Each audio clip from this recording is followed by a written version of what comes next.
நேயர்களுக்கு கல்வடங்கம் டாக்டர் சத்யநாராயண சர்மா பேசுகிறேன். வணக்கம். இன்றைக்கி நம்ம குரு அதிசார பயிற்சி பற்றி பார்க்கலாம்.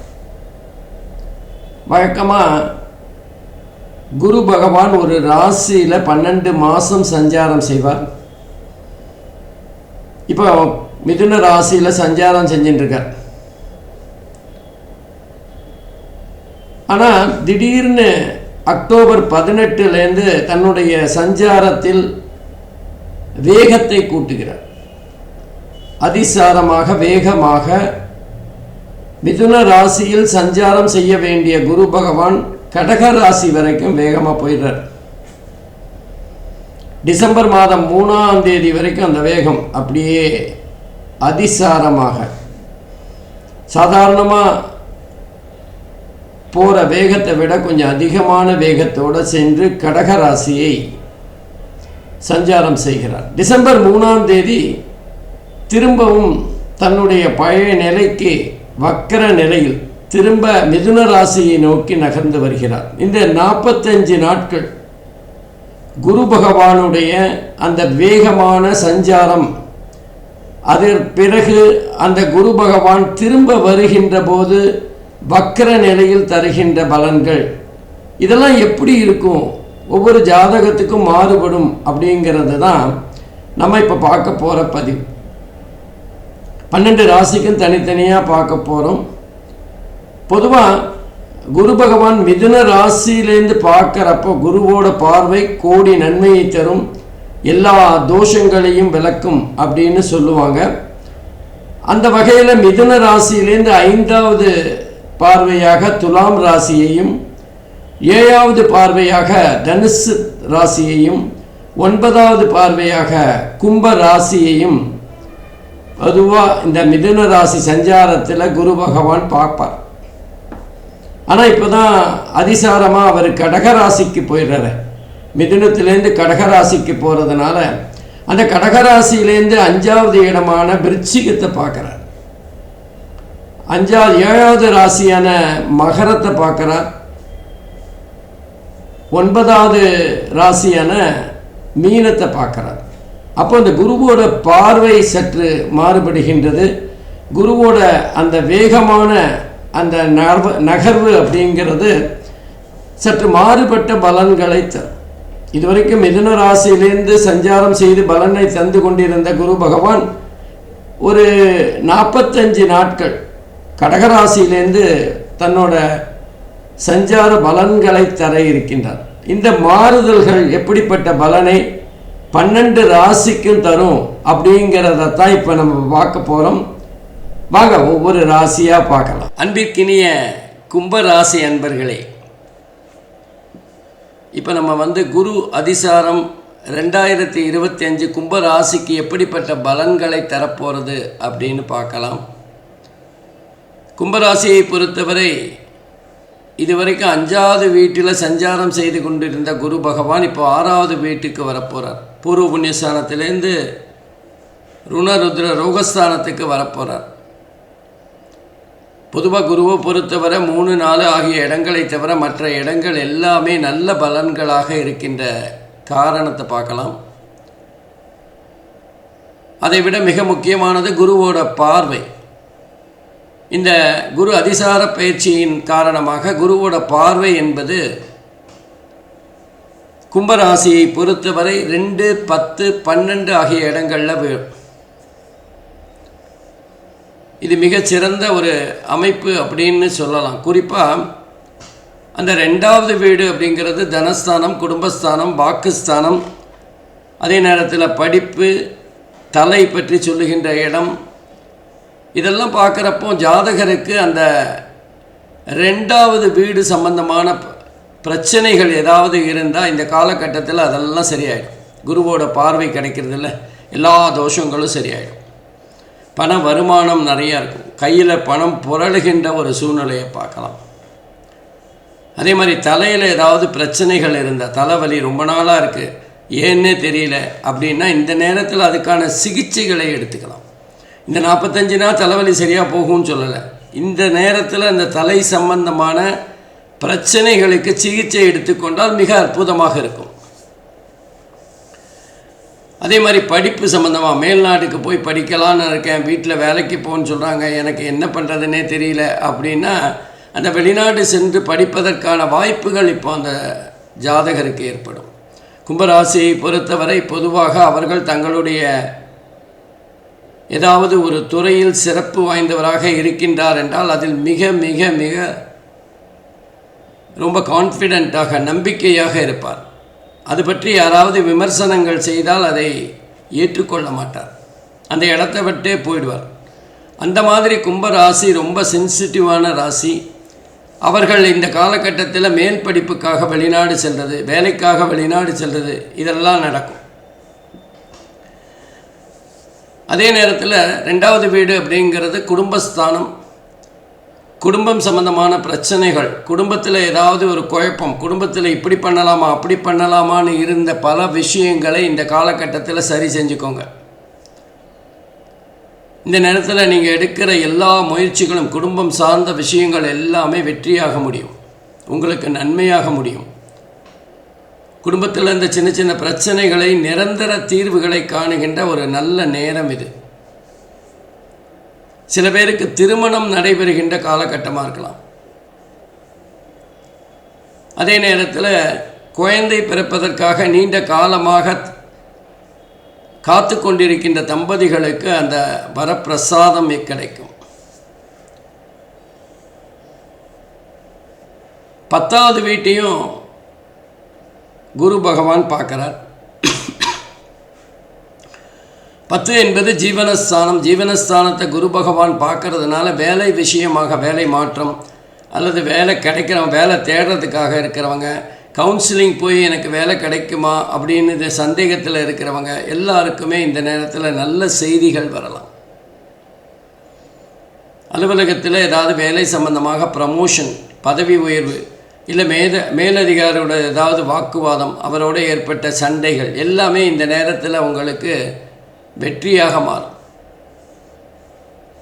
உங்களோட அலுவலகம் சார்ந்த எல்லா விஷயங்களையுமே இந்த காலகட்டத்தில் நீங்கள் சரி செய்து கொள்ளுகின்ற முயற்சியில் ஈடுபடணும்.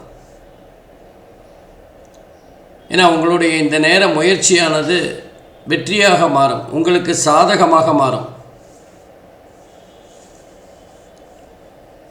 பொதுவாக 10ங்கிறது ஜீவனஸ்தானம்னு சொல்லுவோம். ஆனால் வேலை சம்பந்தமான அழுத்தங்களை சொல்லுகின்ற இடம். வேலையில் இருக்கிற பிரச்சனைகள், வேலையில் உங்களுக்கு யாராவது தீமைகள் செய்து உங்களுக்கு பின்னாடி ஏதாவது சிரமங்களை தந்து கொண்டிருக்கிறவர்களுக்கு சரியான பதிலடி கொடுக்கின்ற நேரம். அதே மாதிரி தொழில் சார்ந்த விஷயங்களை இப்போ நீங்கள் முன்னெடுக்கணும். தொழிலில் ஏதாவது மாற்றம் அல்லது தொழிலில் ஒரு விஸ்தீரணம் பண்ணணும், வேறு கொஞ்சம் மாடுலேஷன் பண்ணணும், அதெல்லாம் பண்ண வேண்டிய நேரம் இது. அதே நேரத்தில் உஷ்ணம் சம்பந்தமான அல்லது நெருப்பு சம்பந்தமான, சூடு சம்பந்தமான தொழில்கள் செய்கிறவர்களுக்கு இந்த நேரத்தில் ரொம்ப ரொம்ப சிறப்பாக இருக்கும். தங்க நகைகள் செய்கிறவங்க, ஹோட்டல் பிஸ்னஸ் பண்ணுறவங்க, மேலும் உஷ்ணம் சம்பந்தமான எல்லா விஷயங்களும் உங்களுக்கு சாதகமாக அமையும். கால் மூட்டு சம்பந்தமான பிரச்சனைகளுக்கு இந்த நேரத்தில் நீங்கள் சிகிச்சை எடுத்துட்டிங்கன்னா சிறப்பாக இருக்கும். அதுக்கான முயற்சிகளை செய்யலாம். உங்களுடைய சிகிச்சை வெற்றியாக மாறுகின்ற ஒரு நேரம். உங்களுக்கு இது மருந்து வேலை பண்ணும். இப்போ தான் நீங்கள் மற்ற நேரத்தில் எடுத்துட்டால் ஓரளவுக்கு சரியாகும் என்றாலும் இந்த நேரத்தில் 100% அது சரியாவதற்கான வாய்ப்புகள் இருக்குது. ஏற்கனவே கால் மூட்டு சம்பந்தமான பிரச்சனைகள் கண்டிப்பாக இருக்கும். அதை செய்கின்ற ஒரு காலகட்டம், அல்லது அந்த கால் மூட்டு சம்பந்தமாக உடற்பயிற்சிகள் ஏதாவது செய்யணுன்னாலும் இந்த காலகட்டத்தில் செய்கிறது நல்லது. அடுத்து 12வது வீடு ஜாதகருடைய வீரியம், ஜாதகருடைய விரயம், தூக்கமின்மை, அலைச்சல், வெளிநாடு போன்ற விஷயங்களை சொல்லக்கூடியது. அதே நேரத்தில் முதலீடு பற்றியும் சொல்லக்கூடிய இடம் 12வது இடம். ஆகவே கும்பராசி அன்பர்கள் ஏதாவது இன்வெஸ்ட்மெண்ட் பண்ணணும், நம்ம இருக்கிற பணத்தை எப்படி சேஃப்டி பண்ணிக்கிறது அப்படின்னு ஒரு எண்ணம் இருக்குமையானால் அதற்கான முயற்சிகளை இப்போ பண்ணுங்கள். இது உங்களுக்கு சாதகமாக கிடைக்கும். வெளிநாடு போகணும், படிக்கிறதுக்கோ இல்லை வேலைக்கோ போகணும் அப்படின்னா அந்த முயற்சிகள் வெற்றி பெறுகின்ற காலம் இது. இந்த நேரத்தில் நீங்கள் வெளிநாட்டு முயற்சிகளை எடுத்துக்கொண்டால் சிறப்பாக இருக்கும். அதே மாதிரி ஏதாவது பயணம் போகணும், நமக்கு எதாவது டூர் போகணும், ரொம்ப போர் அடிக்குது, வாழ்க்கையே ரொம்ப போர் அடிக்குது அப்படின்னா இந்த நேரத்தில் வெளிநாடு சென்று அல்லது ஏதாவது பயணங்களை திட்டமிடுவது ரொம்ப சிறப்பாக இருக்கும். ஏதாவது ஒரு பரிகாரமாக பாத யாத்திரை போகணும் அப்படின்னு நினைக்கிறவங்களுக்கு அந்த பாத யாத்திரை சென்று வருகின்ற வாய்ப்பு கிடைக்கும்.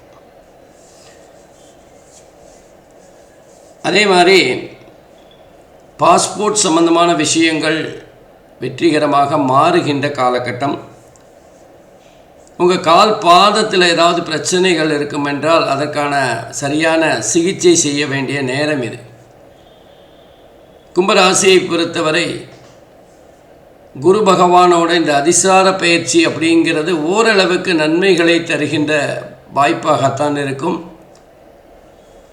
5வது வீட்டை விட குரு பகவான் 6வது வீட்டில் ஓரளவிற்கு நன்மைகளை அதிகமாக தருகின்ற சந்தர்ப்பங்களை பார்க்கலாம். பரவாயில்ல, இருக்கிறத விட பெட்டராக இருக்கிறதுனால இந்த 45 நாட்களை சந்தோஷமாக கழியுங்கள்.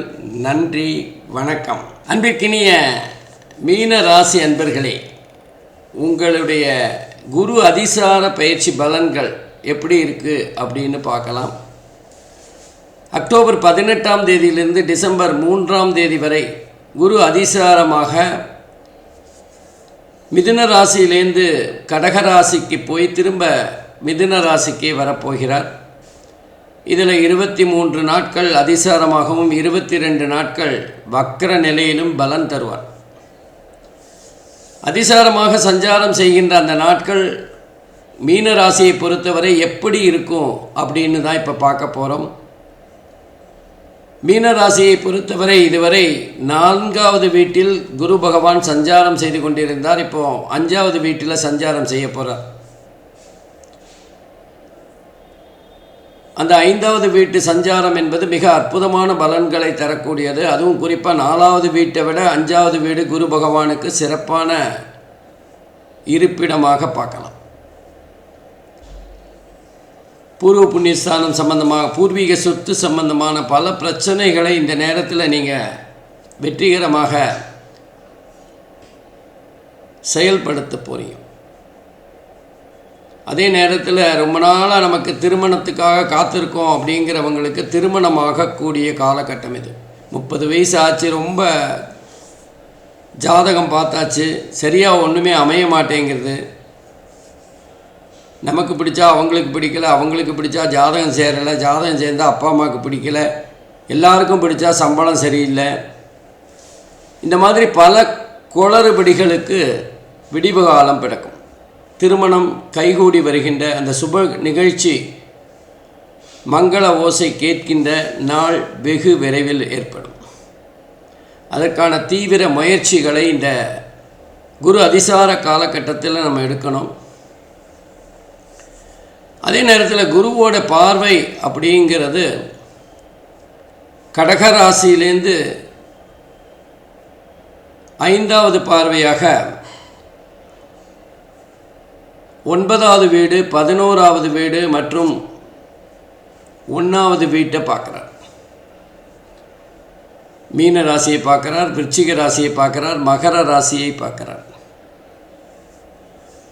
9வது வீடு அப்படிங்கிறது பாக்யஸ்தானம், இஷ்ட தெய்வங்கள் பற்றி சொல்லக்கூடியது, பித்திருக்கள் தந்தை பற்றி சொல்லுகின்ற இடம், வேலையில் மாற்றத்தை தருகின்ற ஒரு இடமும் இந்த 9வது இடம்தான்.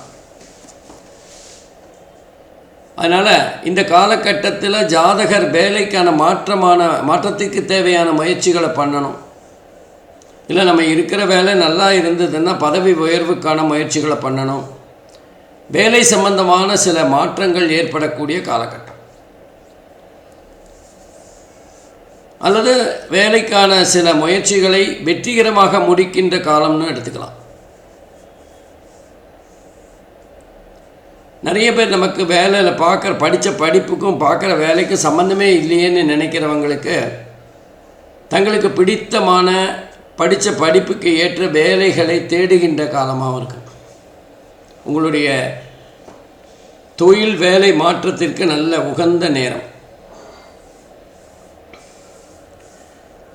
அது மாத்திரம் இல்லை, சில பேருக்கு நம்ம ரிட்டையர்ட் ஆகி 2 வருஷம் ஆச்சு, இன்னும் எனக்கு பெனிஃபிட் எல்லாம் வரலை, நம்ம ரிட்டையர்மெண்ட் பெனிஃபிட் எல்லாம் வரலை அப்படின்னு கவலைப்பட்டு இருக்கவங்களுக்கு அந்த சந்தோஷமான செய்தி வருகின்ற நேரமாக இருக்கும். இப்போ உங்களுக்கு நீங்கள் 2 வருஷம் பட்ட கஷ்டங்களுக்கு விடிவு காலம் பிறக்கும். அதே மாதிரி 11வது வீடு அப்படிங்கிறது லாபஸ்தானம், மகிழ்ச்சி, ப்ரமோஷன், பேராசை, எதிர்பார்ப்பு பற்றி சொல்லுகின்ற இடம், மூத்த சகோதரம் பற்றி சொல்லுகின்ற இடம். அப்போ நம்ம ஏற்கனவே 9வது வீடும் வேலை மாற்றம், வேலை ப்ரமோஷனை பற்றி சொல்லுகின்ற காலத்தில் இந்த 11வது வீடும் ப்ரமோஷனை பற்றி சொல்கிறதுனால கண்டிப்பாக ஜாதகருக்கு வேலை மாற்றம் ஏற்படுகின்ற ஒரு காலகட்டமாக இருக்கும். வேலையில் ப்ரமோஷன் கிடைப்பதற்கான வாய்ப்புகள் இருக்கும். வேலையில் ஒரு இருக்கிற இடத்த விட இந்த ஊர்லேருந்து வேறு ஊருக்கு ட்ரான்ஸ்ஃபர், ஒரே கம்பெனியாக இருந்தாலுமே பார்க்குற வேலை ஒரே வேலையாக இருந்தாலும் வேறு இடம் மாற்றம் அல்லது பதவி மாற்றம் ஏற்படுகின்ற காலகட்டமாக இருக்கும். மீன ராசியை பொறுத்தவரை கொஞ்சம் யோகம் அதிகமாக கிடைக்கிற சந்தர்ப்பங்கள் இருக்குது. காரணம் என்னென்னா, மீன ராசிக்கு 4வது வீட்டில் குரு பகவான் இதுவரை சஞ்சாரம் செய்து கொண்டிருந்தார். 3, 4 அப்படிங்கிறது குரு பகவானுக்கு கொஞ்சம் சோதனைகளை தருகின்ற இடம். அந்த வகையில் இப்போ 5வது வீட்டில் சஞ்சாரம் செய்து பார்வைகளை மாற்றி அமைத்து கொண்ட காரணத்தினால் குரு பகவான் மீன ராசிக்கு நல்ல பலன்களை தரப்போகிறார். கெடுபலன்லேருந்து ஓரளவுக்கு முன்னேற்றமான பலன்களை மீனராசி அன்பர்கள் பெறப்போகிறார்கள். அதுவும் மீனராசியை பொறுத்தவரை 9, 11, 1 ஆகிய இடங்களை பார்க்குறது பாக்யஸ்தானம், லாபஸ்தானம் மற்றும் ஜாதகருடைய லக்னம் அல்லது ராசி ஆகிய இடங்களை சொல்கிறதுனால ஜாதகருடைய எண்ணம், செயல்பாடு எல்லாமே வெற்றியை நோக்கி நகருகின்ற சூழ்நிலையை பார்க்கலாம். பாக்யஸ்தானம் அப்படிங்கிறதுனால ஜாதகருக்கு தொழில் ரீதியாக, வேலை ரீதியாக ஏதாவது ஒரு மாற்றம் ஏற்படுகின்ற சூழல் இருக்கும். அது மாத்திரம் இல்லாமல் ஜாதகருடைய மகிழ்ச்சி, லாபம், வரவேண்டிய பணம், வேலையில் இருந்தால் ப்ரமோஷன் போன்ற நிறைய விஷயங்களில் இந்த காலகட்டத்தில் எதிர்பாராத சந்தோஷ செய்தி கிடைக்கும். ரொம்ப நாளாக நமக்கு ப்ரமோஷனே இல்லையேன்னு ஒரு வருத்தத்தில் வேலையை விட்டுலாமா இல்லை வேலையை மாற்றலாமா அப்படின்னு நினச்சி கொண்டிருக்கவங்களுக்கு ப்ரமோஷன் வரக்கூடிய வாய்ப்பு இருக்கும். அல்லது வேலை மாற்றுவதன் மூலமாக அவர்களுக்கு இன்னும் கொஞ்சம் நல்ல சம்பளம் அதிகமாக கிடைக்கிற ஒரு வேலைக்கு போகக்கூடிய வாய்ப்பு இருக்குது. அதே நேரத்தில் ஜாதகருக்கு இதுவரைக்கும் நம்ம கிட்னி சம்பந்தமான பிரச்சனைகள், சரும நோய் பற்றி சில பிரச்சனைகள் இதெல்லாம் இருந்திருக்கும். அதெல்லாம் இப்போ சிகிச்சை செய்யப்பட்டு சரி செய்கின்ற ஒரு காலமாக அமையும். அதே மாதிரி காலில் பாதம் அல்லது கணுக்கால், முட்டி போன்ற இடங்களில் இருந்து வந்த வலி குறையக்கூடிய காலகட்டமாக இருக்கும். மொத்தத்தில் ஜாதகருக்கு மீன ராசி அன்பர்களை பொறுத்தவரை மிக அற்புதமான பலன்களை பெறப்போகிறார்கள். நம்ம ரொம்ப நாளாக ஒரு ஒத்த தலைவலி இருக்கு, நமக்கு இந்த தலைவலி ரொம்ப தீராத, நமக்கு நிறைய சந்தர்ப்பங்கள் வரும்போது சரியாக பயன்படுத்த முடியாமல் இந்த தலைவலி பாடாப்படுத்துறதே அப்படின்னு கவலைப்பட்டு கொண்டிருக்கிறவர்களுக்கு, மீனராசி அன்பர்களுக்கு இந்த காலகட்டத்தில் அந்த தலைவலியிலேருந்து விடுபடுகின்ற அல்லது அதற்கு சரியான ஒரு மருந்தை உபயோகப்படுத்துகின்ற சூழ்நிலை உருவாகும். தலையில் ஏற்பட்ட பிரச்சனைகள் அல்லது மூளை சம்பந்தமான பிரச்சனைகள் எல்லாத்துக்கும் விடிவு காலம் இந்த 45 நாட்களில் நீங்கள் முயற்சி செய்தால் நடக்கும். ஆனால் நம்ம முயற்சி பண்ணணும். முயற்சி பண்ணால் நிறைய விஷயங்களை சாதிக்கக்கூடிய காலகட்டமாக இது இருக்கும். அது மாத்திரம் இல்லாமல் மீன ராசியை பொறுத்தவரை 5வது வீட்டில் குரு பகவான் சஞ்சாரம் செய்கிறார். குழந்தைகள் விஷயத்தில் நல்ல செய்தி வரும். குழந்தைகளோட முன்னேற்றம் சந்தோஷத்தை தரும். நம்முடைய குழந்தைகள் வெளிநாடு சென்று படிக்கணும், வெளிநாடு சென்று வேலை பார்க்கணும் அப்படிங்கிற ஆசைகள் இருக்குமே, ஆனால் அதெல்லாம் நிவர்த்தியாகிறத பார்க்கலாம். சில பேரோட குழந்தைகளுக்கு காதல் திருமணம் செய்து வைக்கின்ற ஒரு சூழ்நிலையும் ஏற்படும். திருமணம் நடக்கக்கூடிய வாய்ப்பு ஏற்படும். பூர்வீக சொத்து சம்பந்தப்பட்ட பிரச்சனைகளுக்கு ஒரு முடிவு காலம் வரும். ஆகவே இந்த காலமானது மீனராசி அன்பர்களுக்கு மிக மிக சிறப்பான 5 ராசிகளில் மீன ராசியும் ஒன்று. இந்த நேரத்தை அவர்கள் சரியாக பயன்படுத்தி கொள்ள வேண்டும். நன்றி, வணக்கம், வாழ்க வளமுடன்.